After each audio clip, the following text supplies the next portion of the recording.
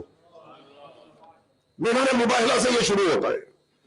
نبی کریم کی زندگی میں جب ہم غور کرتے ہیں تو نظر آتا ہے کہ نبی کریم ہمیشہ، یا شاید کبھی استثناء ہو تو الگ بات ہے، چاہے امیر المؤمنین کی زندگی ہو یا نبی کریم کی، یہ بچے اور خواتین ہمیشہ مسجد میں نظر آتی ہیں، جمعے میں مسجد میں نظر آتی ہیں، جماعت میں مسجد میں یہ بچے نظر آتے ہیں۔ ہم روایات میں دیکھتے ہیں، آپ نے کبھی کبھی مصائب کے ضمن میں یہ واقعات سنے ہوں گے کہ اچانک نبی کریم خطبہ دے رہے تھے، امام حسین وارد ہوئے اور آپ کا پاؤں چٹائی کے کونے سے ٹکرایا اور آپ گرے۔ نبی کریم فوراً خطبہ چھوڑ کر منبر سے تشریف لائے محراب سے باہر اور جا کر بچے کو اٹھایا۔ یہ کس چیز کی دلیل ہے کہ یہ بچے نبی کے پیچھے پیچھے تھے، اور جہاں جہاں تربیت کا ماحول تھا، جہاں جہاں تعلیم کا ماحول تھا، وہاں پر یہ بچے خود حاضر ہوتے تھے، اور والدین کی بھی خواہش ہوتی تھی کہ یہ بچے اس اجتماع کا حصہ بنے جو اگرچہ بڑوں کا اجتماع ہو لیکن بچوں سے خالی نہ ہو۔ عملی طور پر اس کا ثبوت آپ نے یہ واقعات سنے ہیں کہ امام حسن اور امام حسین نبی کریم کی نماز کے موقع پر آپ کی پشت پر سوار ہوتے، آپ کی گردن پر چڑھتے، اور نبی کریم اپنے سجدوں کو طولانی کرتے، بتاتے کہ ان بچوں کا مقام کیا ہے۔ لیکن اس کے ساتھ دوسرا پیغام یہ بھی تھا کہ یہ بچے اہل مسجد تھے، اہل اجتماع تھے، اور بڑوں کے ساتھ شانہ بشانہ ہر معاملے میں شامل تھے۔ یہ ان کی تربیت کا اسلوب ہے۔ یہی وجہ ہے کہ جب ہم حضرت فاطمہ الزہرا سلام اللہ علیہا کی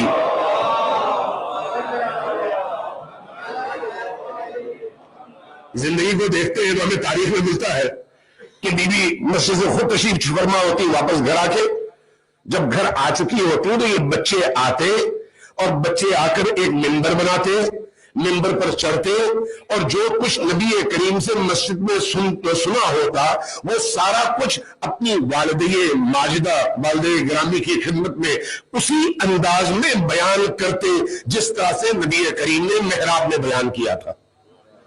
یعنی یہ بچے صرف تماشائی کے طور پر مسجد پہ نہ جاتے۔ میں یہاں پر امام حسن اور امام حسین کی امامت اور ان کے معنوی درجات کو سامنے نہیں رکھ رہا، بلکہ ایک بچے کی حیثیت سے معاشرے کے اندر ان کے کردار کو پیش کرنے کی کوشش کر رہا ہوں۔ اس پر غور کرنے کی ضرورت ہے، چونکہ وہ چیز ہم سب کے لیے اور ہمارے بچوں کے لیے وہ نمونہ عمل ہے کہ اگر ہمارے بچے اس راہ پر چلے تو حقیقی معنوں میں کربلائی اور حسینی بچے بنتے ہیں۔ لہذا آپ دیکھیے کہ یہ بچے جب مسجد سے واپس آتے تو اس طرح سے نبی کریم کی کاپی کرتے، اور حضرت زہرا سلام اللہ علیہا بھی سنتی اور سن کر ان کی حوصلہ افزائی فرماتی۔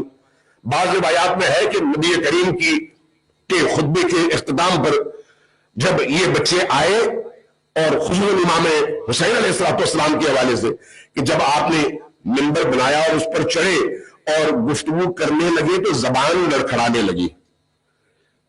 اپنی والدہ گرامی سے فرمایا کہ لگتا ہے کوئی بڑا مجھے سن رہا ہے۔ پردے کے پیچھے امام علی علیہ السلام سن رہے تھے۔ یعنی ان بچوں کے شعور کا لیول بھی دیکھے اور اہل بیت کی تربیت کا اسلوب بھی دیکھے۔ جو لوگ شکایت کرتے ہیں کہ بچے مسجد کی فضا کو، امام بارگاہ کی فضا کو آلودہ کر دیتے ہیں، شور مچاتے ہیں، اس لیے ان کو نہ لے کر آئے، ان کے لیے یہ عرض کر رہا ہوں کہ بچے انہی مسجدوں اور امام بارگاہوں میں آئیں گے تو کل آپ کی خدمت بھی یہی بچے کریں گے، اور اگر آج نہیں آئیں گے تو کل آپ کے جنازے کو کندھا دینے والا کوئی نہیں ملے گا۔ اگر آپ نے اپنے مستقبل کی حفاظت کرنی ہے تو اپنے حال کی حفاظت کریں، اور آپ کا حال آپ کا بچہ ہے۔ آپ کا بچہ، میں جتنے عرصے سے یہاں پر ہوں میں دیکھ رہا ہوں یہاں پر کوئی 4 بندے مجھے نظر آتے ہیں. ایک ہمارے وہ اصغر مصطفیٰ صاحب ہیں, کامران بھائی کبھی کبھی جب آتے ہیں تو ان کے بچے ساتھ آتے ہیں, اور وہ ہمارے فیروز بھائی ہیں ان کا بیٹا ساتھ آتا ہے. اسی طرح سے شیخ محبوب صاحب ہے ان کا بیٹا. آج میں دیکھ رہا ہوں کچھ اور مؤمنین اپنے بچوں کو لے کر آئے, مجھے خوشی ہو رہی ہے. لیکن یہ سوال میرے ذہن میں کیوں اٹھ رہا ہے؟ اس لیے کہ جب گزشتہ جمعے کو رات میں یہاں پر ایک نوجوانوں کا پروگرام تھا, تو میں نے دیکھا وہ نوجوان جن کی عمریں 16 اور 17 سال سے اوپر ہیں, 25 سال کی عمر تک, کم از کم 100 سے زیادہ بچے یہاں پر جمع ہوئے. نوجوان کیوں جمع ہوئے؟ اس لیے کہ آپ نے ایک پلان کیا, ان کے لیے پروگرام رکھا اور ان کی دلچسپی کا سامان فراہم کیا. وہ آئے, ان کا اس فضا میں آنا خود اپنی جگہ غنیمت ہے.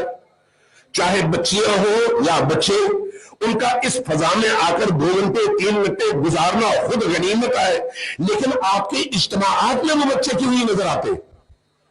آپ کی نمازوں میں وہ بچے کیوں نہیں نظر آتے؟ آپ کے جنازوں میں وہ بچے کیوں نہیں نظر آتے؟ آپ کی نماز جماعت میں وہ بچے کیوں نہیں نظر آتے؟ آپ کی عزاداری میں بالعموم وہ بچے, ان میں سے شاید 5% بھی نہیں ہے یہاں پر اس وقت, کیوں نہیں نظر آتے؟ اس کی وجہ یہ ہے کہ بچپنے میں آپ نے ان کی انگلی پکڑ کر مسجد اور امام بارگاہ تک لے جانا سکھایا نہیں ہے. جب آپ اس بچپنے کی عمر میں ان پر توجہ نہیں دیں گے تو پھر اس عمر میں آ کر وہ آہستہ آہستہ آپ کی مسجد سے, آپ کی امام بارگاہوں سے دور ہوتے چلے جائیں گے, اور جیسے جیسے عمر ڈھلتی چلی جائے گی وہ بھی اس معاشرے کے اندر ڈھلتے چلے جائیں گے. عزیزان گرامی, یہ ایک زہریلا معاشرہ ہے. تنفس, سانس جب آپ لیتے ہیں تو اس کے ذریعے سے بھی اخلاقی زہر آپ کے اندر جاتا ہے. جب آپ آنکھ کھول کر دیکھتے ہیں تو آپ کے موبائل سے لے کر ٹی وی اسکرین تک, اور گاڑی میں بیٹھ کر جب آپ سڑکوں پر چلتے ہیں تو وہاں پر بھی جہاں بھی آپ کی نگاہ پڑتی ہے زہر ہے جو آپ کی نگاہوں کے ذریعے سے آپ کے وجود میں داخل ہوتا ہے. اور ہماری بدقسمتی یہ ہے کہ اتوار کے دن 2 گھنٹے بچوں کو سنڈے اسکول بھیجنے کے بعد ہم بڑے خوش ہو جاتے ہیں کہ ہم نے اپنے بچوں کو اسلامی اسکول میں 2 گھنٹے ہفتے میں پڑھایا ہے. باقی جو 7 دن مسلسل ہر طرف سے اخلاقی, ہر طرف سے مادی, تینوں کی یلغار ہے, اس یلغار سے بچانے کے حوالے سے ہم نے کیا کیا؟ کیا ہمارے گھروں میں ہم اپنے بچوں پر اتنی توجہ دے پاتے ہیں کہ ان کو ایک پاکیزہ وہ فضا مہیا کر سکیں جہاں پر وہ جب سانس لیں تو ان کے اندر نبیت داخل ہو؟ کیا ہمارے گھروں کی فضا میں قرآن کی تلاوت گونجتی ہے؟ کیا ہمارے گھروں کی فضا میں دعا کی تلاوت گونجتی ہے؟ یا خود اتوار یا منگل کی رات جب آپ یہاں پر آتے ہیں تو 50 بندے زیادہ سے زیادہ بیٹھے ہوتے ہیں. کیا ہماری پوری سوسائٹی اور پوری کمیونٹی اتنی ہی ہے؟ صرف اتنی نہیں, اتنی نہیں ہے. اتنی بڑی تعداد میں, اب باقی لوگوں سے میں سوء ظن نہیں کرتا, لیکن اگر میں بہت زیادہ حسن ظن سے کام لوں تو کتنے % لوگ ایسے ہیں ہم میں سے جو اپنے گھروں میں اپنے بچوں کی معنوی تربیت کے حوالے سے اتنے کانشیس اور اتنے حساس ہیں کہ ان کے اندر باہر کے جو اثرات جاتے ہیں ان کو ان ایام اور ان اوقات میں ہم صاف اور پاک کرنے کی کوشش کرتے ہو. آپ اپنی گاڑی پر اپنے بچوں کی نسبت زیادہ توجہ دیتے ہیں. یہ میں دعوے سے کہتا ہوں, اگر کسی کو برا لگے تو اپنی زندگی میں جھانک کر دیکھ لیں. آپ اپنی گاڑی کتنی دفعہ دھوتے ہیں مہینے میں؟ آپ اپنے بچوں کو کتنی دفعہ دھوتے ہیں مہینے میں؟ آپ اپنے بچوں کے ذہن کو کتنی دفعہ پاک کرتے ہیں مہینے میں؟ آپ اپنے بچوں کے دلوں کو کتنی دفعہ پاک کرتے ہیں مہینے میں؟ جبکہ آپ اپنی گاڑی کو ہر ہفتے لے جاتے ہیں, پیسہ خرچ کر کے ہوتے ہیں. گاڑی دوبارہ آ سکتی ہے, بچہ دوبارہ نہیں آ سکتا. میں نے پہلے بھی ایک دفعہ عرض کیا تھا کہ آپ کا بچہ آپ کی زندگی کا حاصل ہے. حاصل اس کے بدن کو نقصان پہنچے تو آپ اپنا گھر بیچ کر اس کا علاج کرنے پر تیار ہو جاتے ہیں, اسی لیے وہ آپ کی زندگی کا سرمایہ ہے. آپ اگر اپنے بچے کو خدا نہ خواستہ کسی باپ اور ماں کے ساتھ یہ واقعہ پیش نہ آئے، لیکن اگر ایسا ہو جائے، اگر کسی بچے کو کینسر ہو جائے خدا نہ خواستہ، اور ڈاکٹرز کہیں کہ اس کا علاج $10 لاکھ ہے، آپ کیا کریں گے؟ کہ بچے کو مرنے دو، میں $10 لاکھ خرچ نہیں کرتا، کیا آپ یہ کریں گے؟ کبھی بھی نہیں کریں گے۔ آپ کیا کریں گے؟ آپ جائیں گے، اپنا گھر بیچیں گے، گاڑی بیچیں گے، $10 لاکھ پورے کریں گے، کہیں گے کہ بچہ ہے تو سب کچھ ہے، تو اسے بعد میں بھی ملیں گے، اور آپ وہ پیسہ خرچ کریں گے کب؟ جب بچے کو جسمانی طور پر موت لاحق ہو، جسمانی طور پر، جبکہ ان اخلاقی بیماریوں کی وجہ سے، چیلنجز کی وجہ سے وہ ہر لمحے اپنی اخلاقی موت کی طرف بڑھ رہا ہو، وہ ہر لمحے اللہ سے دور ہو رہا ہو، وہ ہر لمحے اہل بیت کی تعلیمات سے دور ہو رہا ہو، وہ ہر لمحے اپنی معنویت سے دور ہو رہا ہو، اور ہم صرف کبھی کبھی ایک مجلس سن کر یہ سمجھ لیں کہ ہم نے اس کو انجیکشن لگا دیا ہے، اب اینٹی بائیوٹک کے لگنے کے بعد وہ محفوظ ہے، تو یہ خام خیالی ہے۔ ایمان کی حفاظت کے لیے صبح سے شام تک اس بچے کی بھی اور اپنی بھی مراقبت اور حفاظت کی ضرورت ہے، حفاظت کی، ہر پل حفاظت کی ضرورت ہے۔ مجھے شاید ایک دفعہ میں نے عرض بھی کیا تھا، آج چونکہ تھوڑی سی تعداد بڑی ہے اور نئے چہرے بھی ہیں، تو اس لیے میں یہ بات دوبارہ عرض کرتا ہوں۔ کسی چھوٹی محفل میں نے عرض کیا تھا کہ مجھے ایک دوست نے بتایا کہ کسی بزرگوار کے گھر گئے تو بچوں کا باپ سے بیہیویئر اس نے جب مجھے بتایا تو میں سر پکڑ کے بیٹھ گیا۔ وہ باپ کیوں آیا تھا اپنا وطن چھوڑ کر یہاں پر؟ پیسے کے لیے مل گیا، گھر کے لیے مل گیا، ایک اچھی زندگی کے لیے مل گیا، لیکن کیا چھن گیا؟ اولاد۔ کیا چھن گیا؟ اخلاقیات۔ کیا چھن گیا؟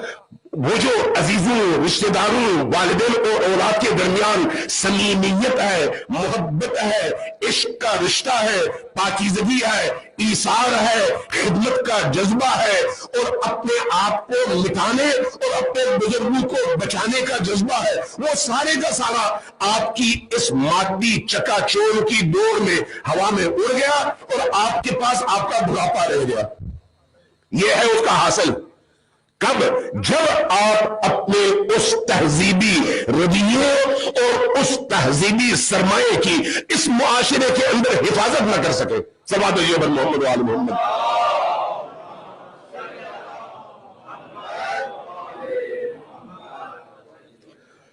میں جب ایک روایت میں نے پڑھی کہ نبی کریم صلی اللہ علیہ وآلہ وسلم نماز میں تھے،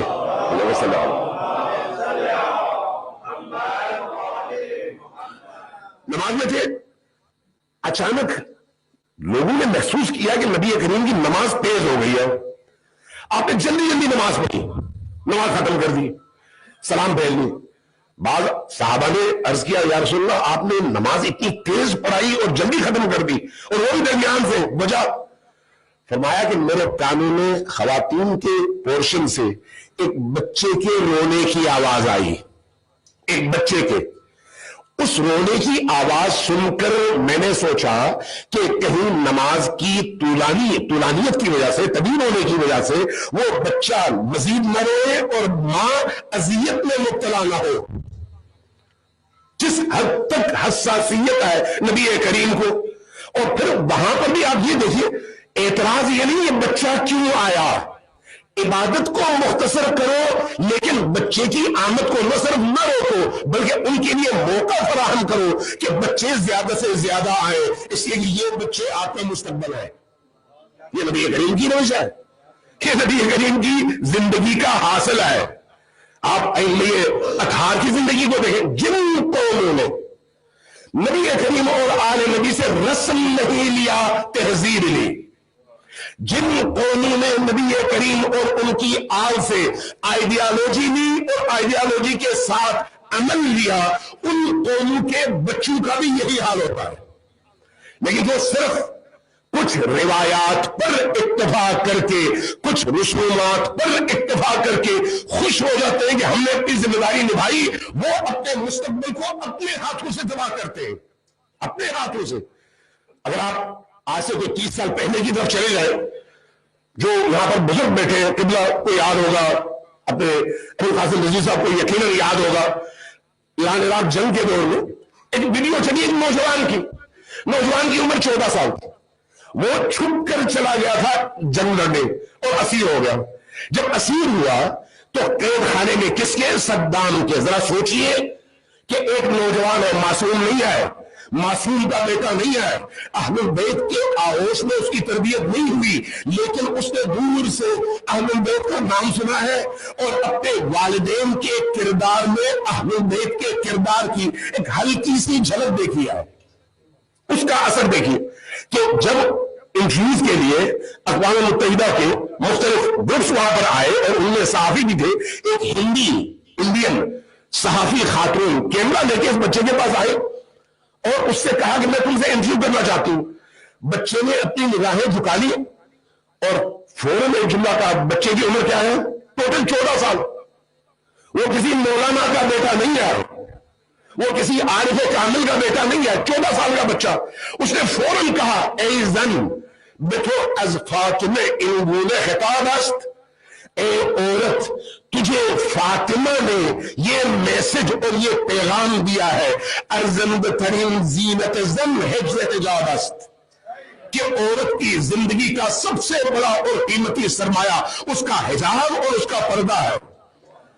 وہ مسلمان نہیں تھی عورت، شرعی اور فقہی طور پر یہ بچہ بھی شاید بالغ نہ ہو اور اس پر لازم بھی نہیں تھا کہ اس کو پردے پر مجبور کرے، لیکن فقہ کی بلندی اور روح کی بلندی دیکھیے کہ وہ بچہ غلط کو وہاں پر بھی اور صدام جیسے ڈکٹیٹر کے جیل میں اور اس تناؤ کی فضا میں بھی اپنا فریضہ نہ صرف ڈھونڈتا نہیں ہے بلکہ اپنے ویلیوز کی طرف دعوت بھی دیتا ہے اور اس سے بات کرنے کے لیے تیار بھی نہیں ہوتا کہ تم جب تک پردہ کر کے نہیں آؤ گی میں تم سے ہم کلام نہیں ہوتا. یہ کیا ہے؟ یہ اہل البیت کی اسی تربیت کا نتیجہ، قرآن کی تربیت کا نتیجہ. ابھی بہت دور نہیں جاتے، انہی دنوں 2 سالوں میں غزہ میں جو کچھ ہوا ہے، میں ان تمام واقعات کی طرف نہیں جاتا، میں اس کو تربیت کے پہلو سے دیکھ رہا ہوں کہ جب کسی معاشرے کے اندر فقر ہو لیکن اس کے ساتھ شعور ہو تو اس کا نتیجہ کیا نکلتا ہے. اور اگر غنا ہو، فقر نہ ہو، بھوک نہ ہو، تندرستی نہ ہو، پیسہ ہو، سرمایہ ہو، ہر طرح کی سہولتیں ہو لیکن شعور نہ ہو تو اس کا نتیجہ کیا نکلتا ہے. دونوں میں فرق دیکھیے. فلسطین اور غزہ کی سرزمین میں نے وہ ویڈیوز دیکھی ہے، شاید میرے پاس ہو بھی، کہ جب ایک بچے کی ٹانگ پر بم لگنے کے بعد ڈاکٹر آتے ہیں اور اس بچے کی سرجری کرنا چاہتے ہیں تو ان کے پاس دوا نہیں ہے جس سے جسم کو سن کر سکے. اب پریشان ہے تو بچہ کہتا ہے کہ میں قرآن پڑھوں گا، تم لوگ کاٹ لو. ذرا سوچیے، تنہائیوں میں ذرا سوچیے، یہ کہاں سے اتنا ایمان. اس بچے کی عمر زیادہ سے زیادہ 8 سال 9 سال 10 سال. ایک بچہ اگر اس فخر میں، اس تنگ دستی میں، اس پریشر میں، دن رات کی بمباری کے سائے میں اور طاغوت کے حملوں کے سائے میں اس حد تک قرآن سے آشنا ہے تو اس آشنائی کی وجہ کیا ہے؟ وہ ماحول جہاں پر والدین نے اپنے گھر کو اور اپنے بچوں کو قرآن سے آشنا کیا ہے. قرآن سے آشنا، یہ قرآن سے آشنائی ہمارا ورثہ ہے. نبی کریم ہمارے لیے چھوڑ کر گئے تھے قرآن اور اہل بیت دونوں. نبی کریم نے یہ نہیں فرمایا تھا صرف قرآن کو پکڑو، یہ نہیں فرمایا تھا صرف اہل البیت کو پکڑو. قرآن اور اہل البیت دونوں کو پکڑو، دونوں مل کر تمہاری زندگی کو نورانی بنا دیں گے. اب اگر ساری دنیا تمہارے مقابلے میں کھڑی ہو جائے، تمہارے پاؤں لڑکھائیں گے نہیں، تمہارے ثبات قدم میں فرق نہیں آئے گا. تم استقامت کے ساتھ اس لیے کھڑے ہو جاؤ گے کہ تمہارے اندر قرآن بھی ہے اور اہل البیت بھی ہے. سبحان اللہ محمد وعلی محمد.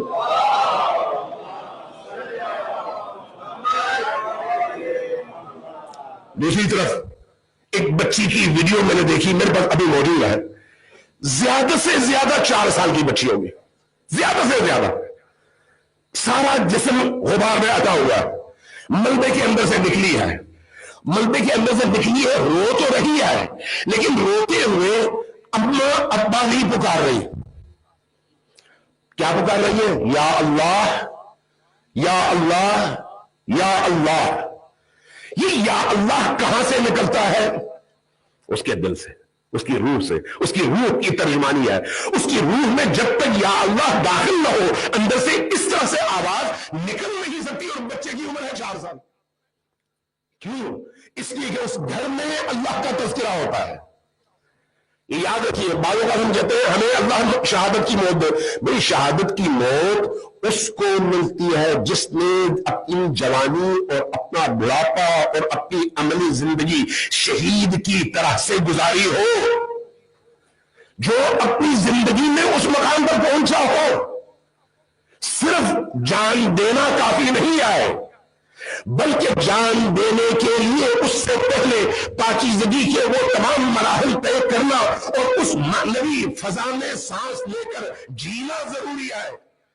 جو کچھ ہمارے اندر جاتا ہے چاہے وہ حرام کا ہو یا حلال کا، وہ ہمارے اندر ہماری خصوصیات کو، ہماری عادات کو، ہماری زندگی کے چال و چلن کو ترتیب دیتا ہے، تشکیل دیتا ہے. اس لیے اپنے بچوں کی تربیت کے حوالے سے، جوانی کی تربیت کے حوالے سے میں بزرگوں سے بھی عرض کروں گا، جوانوں سے بھی عرض کروں گا، خدا را اپنا مستقبل بچائیں، اپنا مستقبل بچائیں، بچوں پر توجہ دیں. اب بھی آپ روز ان کو اسکول تو لے کر جاتے ہیں. اسکول جب لے کر جاتے ہیں تو کیا آپ گاڑی میں صبح جاتے ہوئے اگر آپ کو قرآن یاد نہیں ہے تو کیا کوئی ایک سی ڈی، کوئی ایک ایسی ایپلیکیشن جس کے ذریعے سے قرآن کی آواز خود گاڑی کے اندر گونجتی رہے اور بچہ قرآنی صورتوں سے آشنا ہوتا رہے، تاکہ اسی آنے جانے میں کم از کم آدھا گھنٹہ آپ کا جانا، کم از کم آدھا گھنٹہ واپس آپ کا آنا گاڑی کے اندر رہتا ہے. اس کے ذریعے سے کیا آپ اپنے بچے کو کم از کم بھی قرآن کی آخری صورتیں حفظ نہیں کروا سکتے؟ کروا سکتے ہیں، بڑی آسانی سے کروا سکتے ہیں. میں یہاں پر جب دیکھتا ہوں بعض بچے بہت اچھا پڑھتے ہیں تو واقعی روح سے اندر سے ان کے لیے دعا نکلتی ہے. اور بعض بزرگوں کو جب دیکھتا ہوں کہ سامنے بالکل واضح ترین آیات کو بھی صحیح طور پر نہیں پڑھ سکتے تو پھر دل سے تکلیف محسوس کرتا ہوں. کیوں؟ اس لیے کہ ان بچوں کو وہ ماحول ان کے بزرگوں نے عطا کیا لیکن ان بزرگوں کو ان کے بڑوں نے شاید وہ ماحول عطا نہیں کیا. یہ مجھ پر ڈیپینڈ کرتا ہے، یہ آپ پر ڈیپینڈ کرتا ہے، یہ آپ کے انہی مراکز پر ڈیپینڈ کرتا ہے. ان مراکز کو، امام بارگاہوں کو، مسجدوں کو حقیقت میں تربیت گاہ ہونا چاہیے، جہاں پر جب بچہ داخل ہو اور واپس نکلے تو داخل ہونے سے پہلے اور واپس نکلنے کے بعد میں فرق آپ محسوس کر سکیں. آپ کو اندازہ ہو کہ 1 مہینہ اگر یہ بچہ کسی ایسی فضا میں سانس لے کر نکلا ہے تو اس کے کتنے عظیم اور معنوی اثرات اس بچے پر مرتب ہوئے ہیں. لہذا قرآن کریم کی طرف آئیے. یہ جو ہم قرآن کی آیات پڑھتے ہیں، اذ بعث فیہم رسولا منہم یتلو علیہم آیاتہ ویزکیہم ویعلمہم الکتاب والحکمہ، جب اس ضمن میں اسی طرح کی متعدد آیات ہیں، الفاظ میں بعض چھوٹے بڑے اختلافات کے ساتھ، مفہوم وہی ہے کہ انبیاء کی آمد کا مقصد ہی یہی ہے کہ انسانوں کا تزکیہ کیا جائے. اور تزکیے کا مطلب کیا ہے؟ تزکیے کا مطلب یہ ہے کہ ان کے اندر سے گندگی کو نکال کر پھینک دیا جائے، گندگی کو نکال کر پھینک دیا جائے. تزکیہ صفائی کرنے کے معنی میں ہے، پاک کرنے کے معنی میں ہے. زکا، زے، کاف، یہ جو ہے یہ مختلف فارمز میں استعمال ہوا ہے. آپ عربی میں جب کسی جانور کو قربان کرتے ہیں قربانی کے دنوں میں، تو جو جانور ذبح ہونے کے بعد ایک طرف اس کو رکھ دیا جاتا ہے اس کو کہتے ہیں مزکا. کیوں؟ اس لیے وہ پاک ہو گیا. جب آپ اس کو ذبح کرتے ہیں تو اس کے اندر سے نجس خون نکل جاتا ہے اس ذبح کے عمل کے نتیجے میں. جب وہ نجس خون نکل جاتا ہے تو جانور ہو جاتا ہے پاک. اب آپ نے اس کی گردن اور کٹے ہوئے اعضاء کو دھو لیا، اب اگر اندر کوئی خون ہے تو وہ پاک ہے. یہ ہے مزکا. انبیاء اور ائمہ کا کام یہی ہے کہ ان کے پیچھے چلنے والوں کو مزکا بنائے.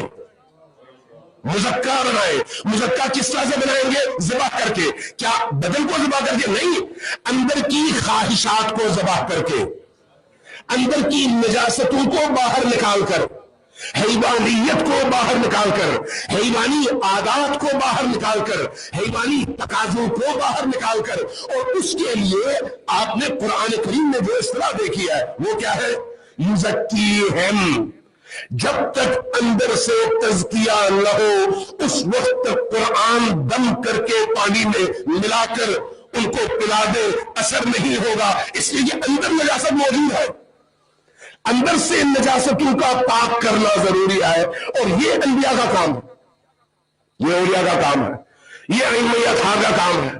اور ائمہ اطہار و انبیاء نے یہ رستہ ہمیں بتایا ہے کہ ان مراکز میں آنے کا سب سے بڑا جو فائدہ ہے وہ ہے ہی یہی کہ یہاں پر تزکیہ ہو، تزکیہ، یہاں پر پاکیزگی کا پیغام آئے، یہاں پر صرف ہماری خواہشات پوری نہ ہو، یہاں پر صرف ہمارے چسکے پورے نہ ہو. یہاں پر آنے کے بعد حقیقتاً ہم اہل البیت کے قدموں کی دور تک پہنچ سکے تاکہ ہمارا وجود اسی طرح سے نورانی ہو جس طرح سے ان کے قدموں کی خاک نورانی ہے. صلوات دیجیے محمد و آل محمد.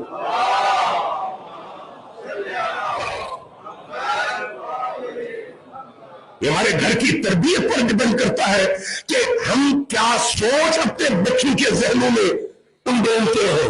ہم مادی سوچیں گے بچے مادی بنیں گے، ہم معنوی سوچیں گے بچے معنوی بنیں گے، ہم ویلیوز اور اقدار پر غور کریں گے بچے بھی اسی حساب سے تربیت پائیں گے. ہم اگر صرف اور صرف پیسہ کمانے، ڈالر بنانے اور اچھا گھر، اچھی گاڑی اور اچھی سہولتوں کی تلاش میں لگے رہیں گے تو میاں بیوی کے درمیان صبح سے شام تک یہی بات ہوگی، بہن بھائیوں کے درمیان صبح سے شام تک یہی بات ہوگی، باپ اور بچوں کے درمیان صبح سے شام تک یہی بات ہوگی. آپ کے گھر اور ہمارے گھروں میں جس طرح کے موضوعات زیر بحث آئیں گے اسی طرح کے موضوعات ہمارے اندر بھی پلٹتے چلے جائیں گے. لہذا سوچئے کہ ہمارے گھروں کے موضوعات کیا ہیں، ہم گھروں میں کن موضوعات پر بات کرتے ہیں، ہم خدا پر کتنی دیر بات کرتے ہیں، ہم اہل البیت کے کردار پر کتنی دیر بات کرتے ہیں، ہم عبودیت اور بندگی پر کتنی دیر بات کرتے ہیں، ہم ان کی اخلاقی ویلیوز پر کتنی دیر بات کرتے ہیں، ہم ان کی اخلاقی ویلیوز کا تذکرہ کتنی دفعہ کرتے ہیں. جس چیز پر آپ کا جتنا زور ہوگا آپ اپنے معاشرے کو اس طرف اتنا ہی زیادہ زور و شور سے لے کر جانے میں کامیاب ہوں گے.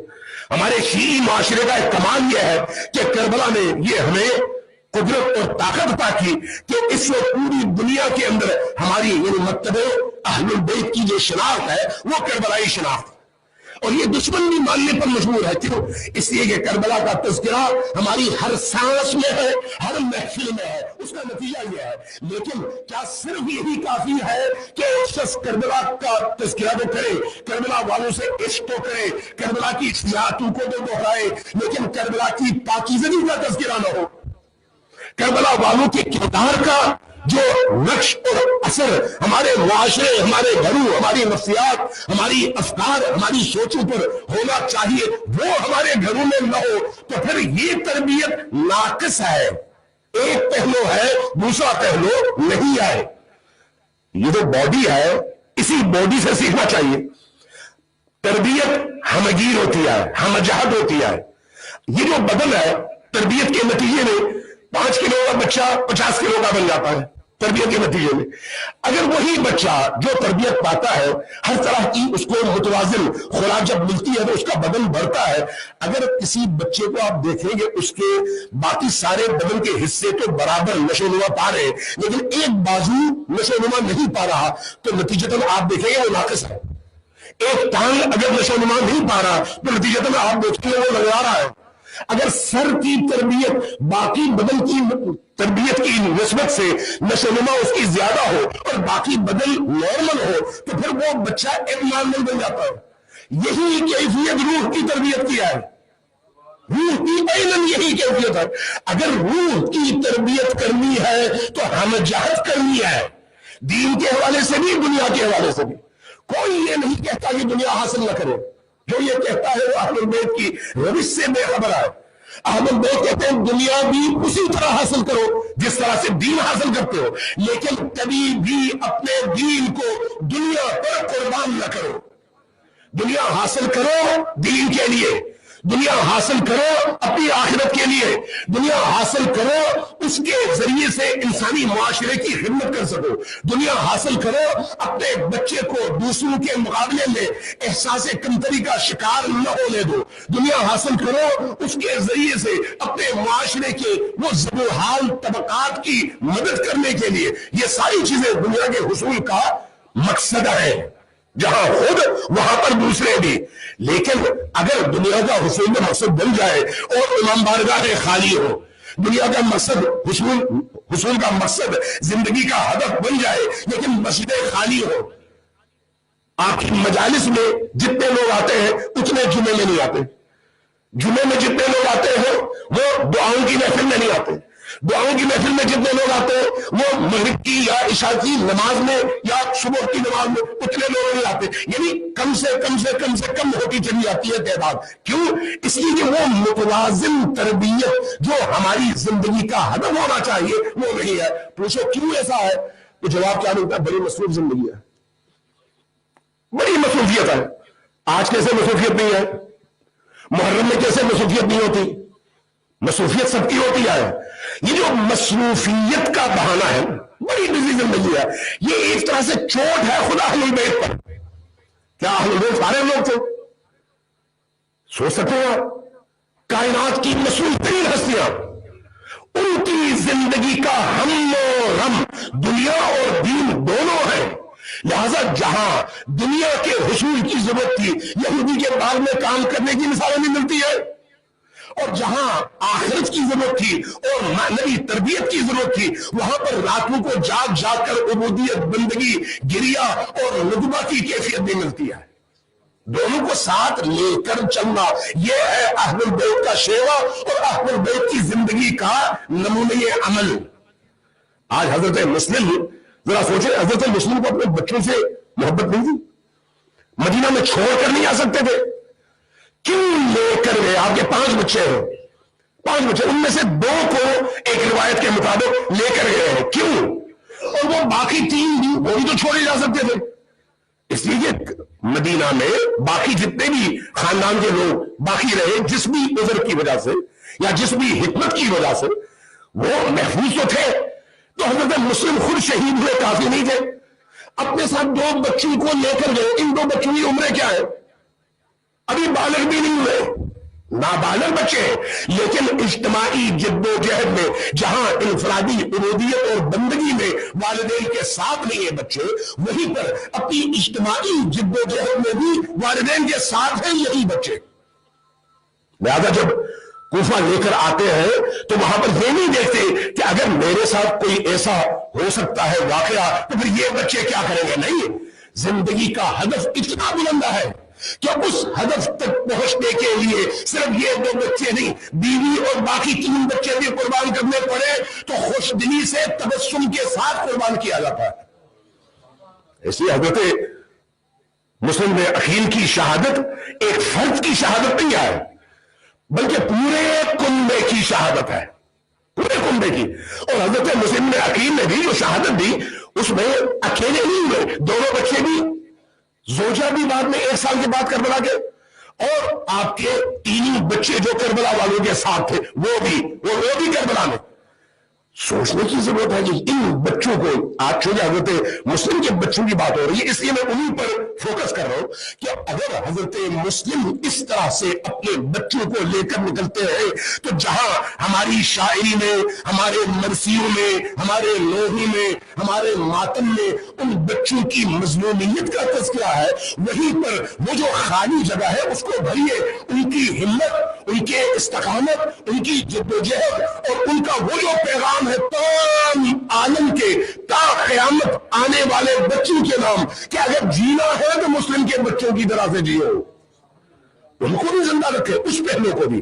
جہاں پر مرثیے میں آپ غم کا تذکرہ کرتے ہیں وہاں پر ان کی فضیلتوں میں، ان کی جرأتوں میں, ان کے اوصاف میں, ان کی بہادری اور شجاعت میں ان پہلوؤں کو بھی بیان کرے جو ہمیں بتاتی ہے کہ وہ بچے اگرچہ حضرت مسلم کے بچے ہیں, امام معصوم کے نہیں, لیکن اپنی استقامت اور اپنی فکر کے لحاظ سے کس مقام پر ہے. اور پھر ان کے جو مکالمات تاریخ میں بیان کیے, عموماً علماء بیان کرتے ہیں کہ چاہے جہاں پر بھی ان کو مکالمے کا موقع ملا, ان کا مکالمہ بتاتا ہے کہ وہ اندر سے کتنے پختہ تھے, کتنے بلند تھے, کتنے باحوصلہ تھے, اور کتنی جرأت کے ساتھ انہوں نے حالات کا مقابلہ کیا. یہی بچے کوفہ کی گلیوں میں اکیلے ہیں, 2 بچے ہیں اکیلے. اب ذرا سوچئے, 2 بچے ابھی نابالغ بچے ہیں, 10-11 سال کی عمر ہوگی زیادہ سے زیادہ, تاریخ میں کچھ نہ کچھ اختلاف ہے, اور والد کا سایہ سر پر نہیں ہے. والد ابھی جام شہادت نوش کر چکے ہیں, اور جاننے والا کوئی نہیں ہے. جس کوفہ میں دعوت دے کر انہیں بلایا گیا تھا, اس کوفہ کے ہر گھر کا دروازہ بند ہو چکا ہے. رات کا وقت ہے, اور یہ بچے قاضی کی وجہ سے بچ گئے, لیکن قافلے تک پہنچ نہ پائے, اس لیے اب گلیوں میں دربدر ہے. اس دربدری کی کیفیت میں جب ایک دروازے کے پاس جاتے ہیں تو دیکھتے ہیں بوڑھی خاتون ہے. سلام جواب کے بعد, بچوں اس موقع پر یہ گلیاں سنسان ہے, تو وہ معصوم بچے کہاں سے آئے ہو؟ جی بی بی, ہم مسلم میں عقیل کے بچے ہیں, اور جلدی سے اندر لے کر چلی جاتی ہے.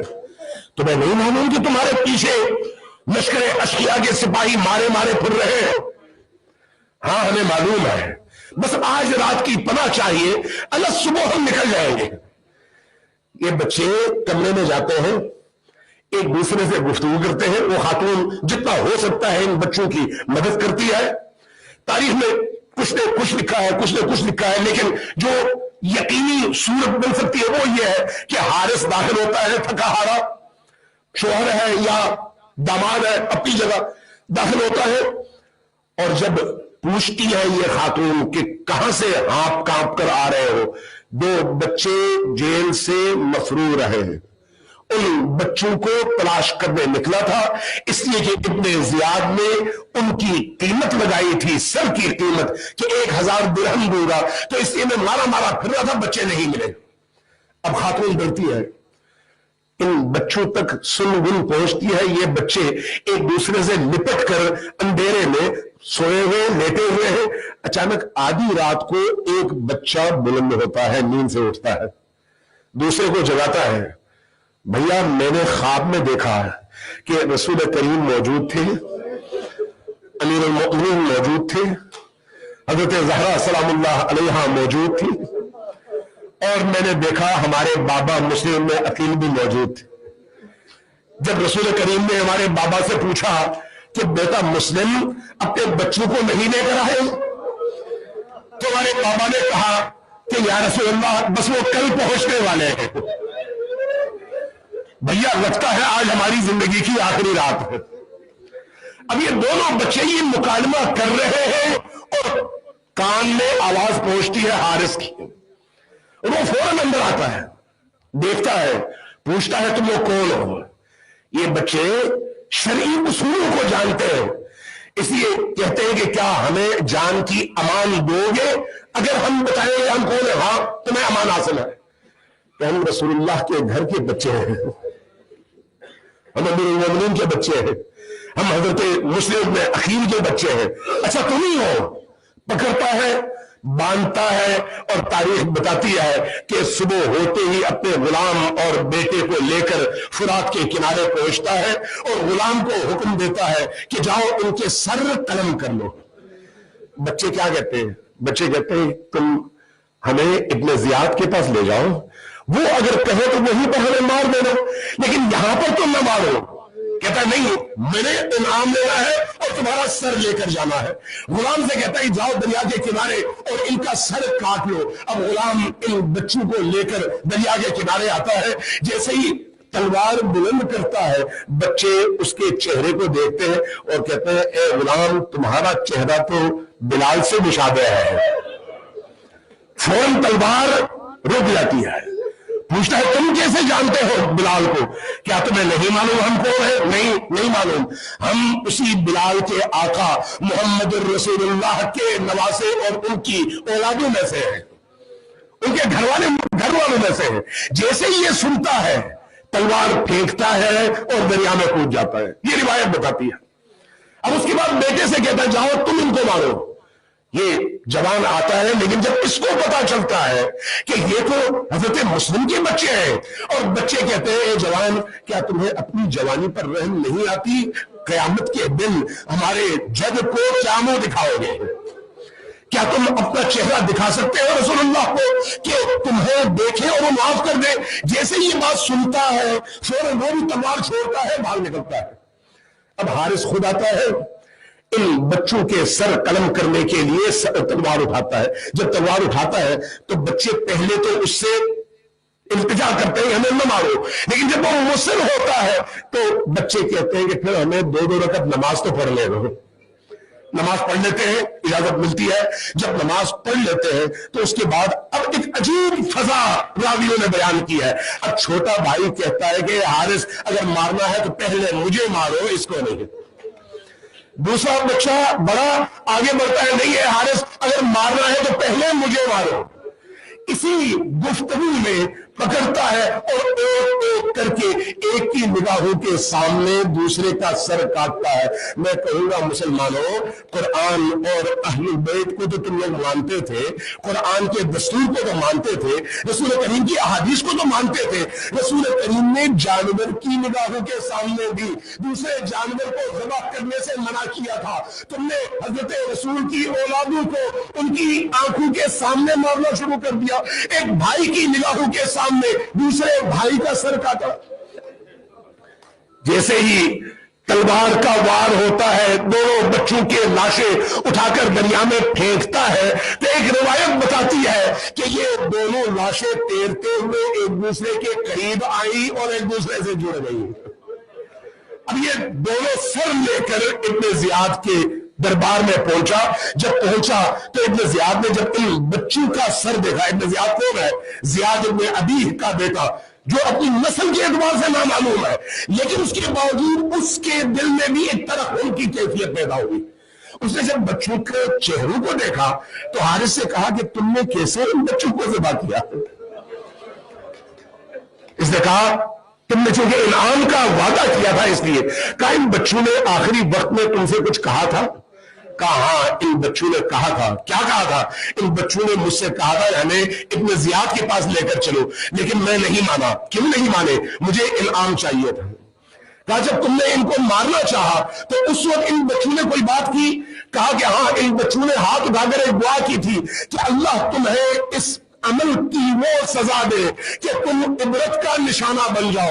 تو ابن زیاد نے بھی یہی کہا، غلام کو کہا کہ اس کو پکڑو، لے جا کر اسی جگہ مارو جہاں پر اس نے ان 2 بچوں کو مارا ہے. یہ بچے اس طرح سے بارگاہ رسالت میں پہنچے اور عاشور کے بعد 1 سال کے بعد میں سلام کروں گا ابا عبداللہ الحسین کو. یا ابا عبداللہ الحسین، آپ کی کتنی عظیم قربانیاں ہیں، کتنی عظیم قربانیاں ہیں. مسلم کے بچوں کو لوگوں نے احترام دیا، مسلم کے بچوں کو لوگوں نے گھروں میں پناہ دی، مسلم کے بچوں کے قاتلوں کو وہیں پر انہی قاتلوں نے سزا دی. لیکن آپ کے بچوں کی مظلومیت کتنی بڑی مظلومیت ہے. آپ کی سکینہ کی مظلومیت کیسی مظلومیت ہے. سکینہ رو رہی تھی اور تماچے بھی کھا رہی تھی. سکینہ رو رہی تھی اور آپ کے دامن پر آگ بھی لگی ہوئی تھی. سکینہ رو رہی تھی اور آپ کے کانوں سے بالیاں کھینچی جا رہی تھی اور آپ کے کان کی نوک پھٹ رہی تھی اور خون رس رہا تھا، لیکن رحم کرنے والا کوئی نہیں تھا. انا للہ وانا الیہ راجعون وسيعلم الذين ظلموا اي منقلب ينقلبون.